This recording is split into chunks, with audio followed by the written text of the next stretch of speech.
I moved into my dream house now. I hear terrifying sounds and my neighbors have disappeared. Please help me unravel this nightmare before it consumes us. I'm 32 years old now, but I'll never forget that year when everything changed.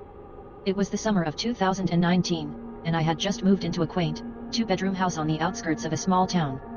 I had lived in the city my whole life, and the idea of fresh air and quiet nights was a welcome change. My neighbors were friendly enough. A young couple, Tom and Rachel, lived next door with their toddler, and across the street was Mrs. Henderson, a retired schoolteacher who always waved. Life was normal: work at the local bookstore, evenings filled with reading and the occasional takeout. I would often chat with Tom while our kids played, and we bonded over late-night barbecues. But there was one thing I couldn't shake, the strange sound that seemed to echo through the walls at night, a low thumping, like something heavy being dragged across the floor. At first, I brushed it off. Old houses creaked and groaned, right? But as days turned into weeks, the sound became more pronounced, often accompanied by muffled voices. I felt a twinge of unease, but rationalized it. Maybe it was just the couple's late-night antics. I even considered introducing myself to the tenants of the house next door, but life got in the way. One evening, while putting my daughter, Mia, to bed, I noticed a flickering light through the window of the house next door. I peered out and saw Tom pacing in front of the window, his face tense. I thought about calling out, but something in his demeanor held me back. Instead, I went to bed, dismissing it as just another quirky evening in our new neighborhood. The next day, I saw Rachel outside. She seemed off, eyes red and puffy, her smile strained. When I asked if everything was okay, she brushed it off, saying they had a long week. I nodded, but my concern deepened. As the weeks wore on, Tom and Rachel became more reclusive. Their usual laughter was replaced by silence, and I often caught them looking over their shoulders, as if afraid of something unseen. Then one night, the thumping escalated. It shook the walls, rattling my windows. I sat up, heart racing, listening closely. The muffled voices became clearer, urgent, frantic. I wanted to call the police, but what would I say? It felt wrong to intrude on their lives without solid evidence.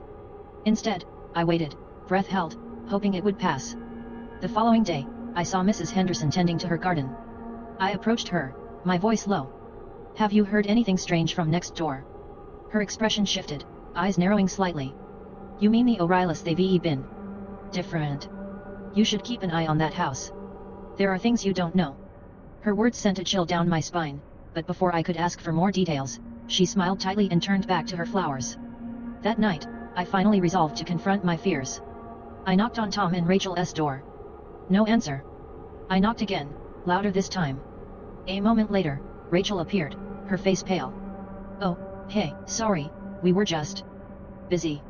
Something in her voice sent alarms ringing in my head. I glanced inside and saw the living room in disarray, furniture overturned, the curtains drawn tight. "Is everything all right?" She hesitated, glancing over her shoulder. "Yeah, just some renovations. We'll be fine." I felt a knot form in my stomach but forced a smile, backing away slowly. "Okay, if you need anything, just let me know." As I walked back home, the thumping returned, louder than ever, echoing in the stillness of the night. Days turned into a blur of worry and sleepless nights. I noticed that Mia was also unsettled, waking up crying, claiming she heard whispers. I tried to reassure her, but inside, I felt like I was losing my grip on reality. I began to feel watched, as if the walls had ears, and every sound carried with it a weight I couldn't explain. One afternoon, curiosity got the best of me. I decided to investigate further. I approached the O'Reillys' house, hoping to peek through a window. As I crept closer, the thumping stopped, replaced by an eerie silence. My heart raced as I looked in. The living room was empty, but the atmosphere felt heavy, oppressive. Then I saw a figure in the corner of the room, barely visible. It was a man, hunched over, shadowed by the dim light. I stumbled back, gasping.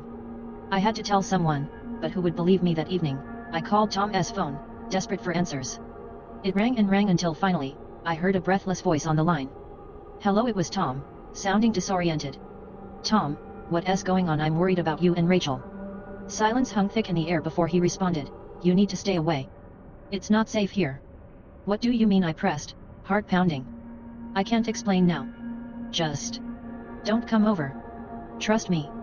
The line went dead. Panic surged through me as I realized I had to act. I rushed over to Mrs. Henderson's house, hoping she could shed light on this nightmare. But when I knocked, there was no answer. The house was eerily quiet, the garden untended. Frustrated and fearful, I returned home. That night, the thumping reached a crescendo, almost drowning out my thoughts. I couldn't stay in the house anymore. I grabbed Mia and we huddled in my car, waiting for dawn. As morning broke, I returned to the O'Reilly's house, determined to confront the truth. But what I found chilled me to the core, a for sale sign planted in the front yard. I rushed to the door and knocked frantically, but there was no answer. I turned back and saw a moving truck pull up. It was filled with boxes, but the couple was nowhere in sight. My heart sank as a stranger stepped out, a real estate agent. "Excuse me," I called out. "Where are Tom and Rachel?" "They moved out suddenly." "Didn't you hear?" he replied, shrugging. "They had some personal issues. Pretty unsettling stuff, I heard." Unsettling, I could barely breathe. The realization hit me like a wave. Whatever had happened, it wasn't over. The weight of the silence around me felt heavier than before.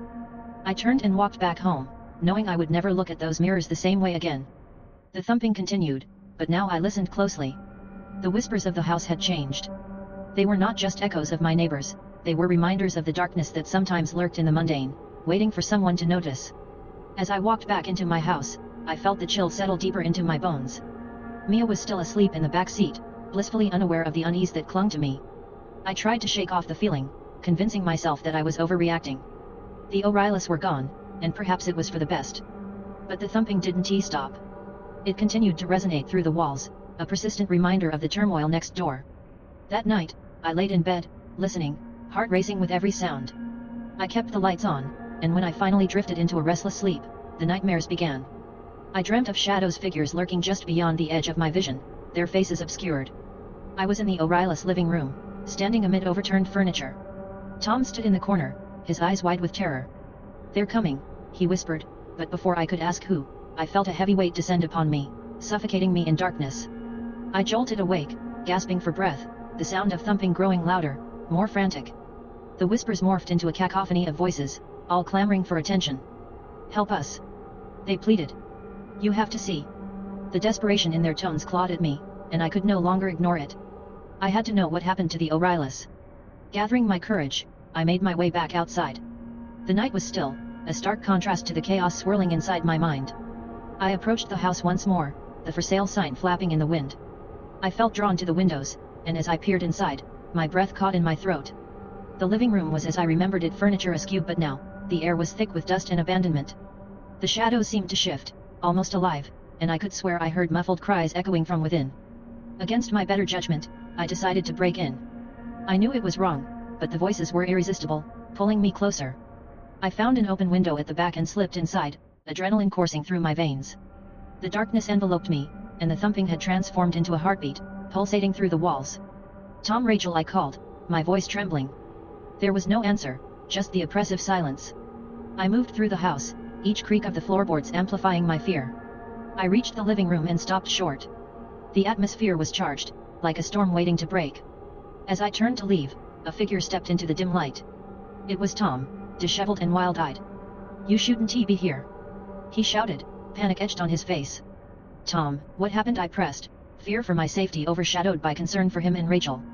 "They're watching," he said, backing away. "We thought we could escape, but it followed us. It won't let us go." "What are you talking about?" I asked, trying to grasp the reality of his words.